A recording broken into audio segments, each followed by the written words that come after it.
Campus law centre का first year का student हूँ।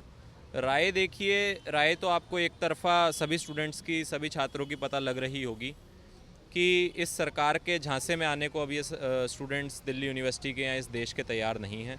कहीं ना कहीं हम देख रहे हैं कि पहले 2014 में, उसके बाद 2019 में मूर्ख बनाने का काम जो हमारे माननीय प्रधानमंत्री जी ने किया देश की जनता को और हम छात्रों को, इस बार मुझे नहीं लगता कि वो चीज़ फिर से हो पाएगी। जैसा कि हम देख रहे हैं कि श्री राहुल गांधी जी, वो भी ज़मीन पर पूरे तरीके से उतरे हुए हैं। रोज़ हम देखते हैं कि वो कहीं ना कहीं कभी छात्रों से मिल रहे हैं, कभी महिलाओं से मिल रहे हैं, कहीं किसी फैक्ट्री के वर्कर से मिल रहे हैं, कभी किसानों से मिल रहे हैं। सबकी दिक्कत परेशानियां जानने की वो कोशिश कर रहे हैं और देश की जो जनता का भरोसा है कहीं ना कहीं वो राहुल गांधी जी के ऊपर बन रहा है। और मुझे आशा है कि बदलाव की किरण 2024 में देखने को मिलेगी और इंडिया गठबंधन की सरकार है। यूपी में, आप यूपी के रहने वाले हैं, यूपी में बाबा बहुत आजकल चर्चा में है। बाबा को लेकर क्या है? बुलडोज़र बाबा भी लोग कहने लगे हैं कि बुलडोज़र जब मन तो चलता है। देखिए, बुलडोज़र वाली तो बड़ी शर्म की बात है और लोग इसमें गर्व करते हैं। जब बुलडोज़र वहाँ ज़रूरत पड़ती है जहाँ किसी देश की जो न्याय व्यवस्था है वो ध्वस्त हो जाए। क्या माननीय योगी आदित्यनाथ जी को किसी ने अधिकार दिया है न्याय देने का? जी नहीं। उनको अधिकार है कानून बनाने का।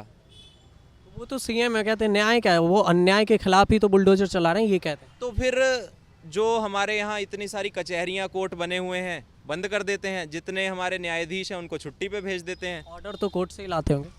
नहीं, कोर्ट से अब अगर मैं कोर्ट के खिलाफ कुछ बोलूँगा तो वो फिर गलत हो जाएगा। मगर कहीं ना कहीं जो हमने एक फ़ैसला पहले देखा था कि एक जज साहब थे जिन्होंने एक मंदिर और मस्जिद का डिस्प्यूट था उस पर एक फ़ैसला दिया था, उसके बदले उन्हें एक राज्यसभा की सीट मिल गई थी। तो अब वो बातें मैं करना नहीं चाहूँगा। मैं करूँगा फिर कहीं आएगी जी कोर्ट के खिलाफ। कोर्ट के खिलाफ मैं कुछ नहीं बोलना चाहूँगा। कोर्ट में नहीं चलेगा, लेकिन बाबा के काम के बारे में क्या कहेंगे अभी? देखिए, बाबा से रिलेटेड, उनसे संबंधित एक बहुत अभी हाल फिलहाल में एक राजस्थान में एक संदीप दायमा नाम के नेता हैं।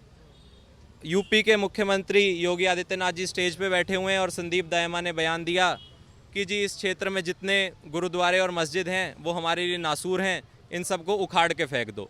और योगी आदित्यनाथ जी उसके ऊपर तालियां बजा रहे थे। हाँ, योगी आदित्यनाथ अभी राजस्थान भी गए तो उन्होंने कह रहा था कि अगर कांग्रेस की सरकार बनी रही तो फिर ये तालिबानी सोच पैदा करेगी।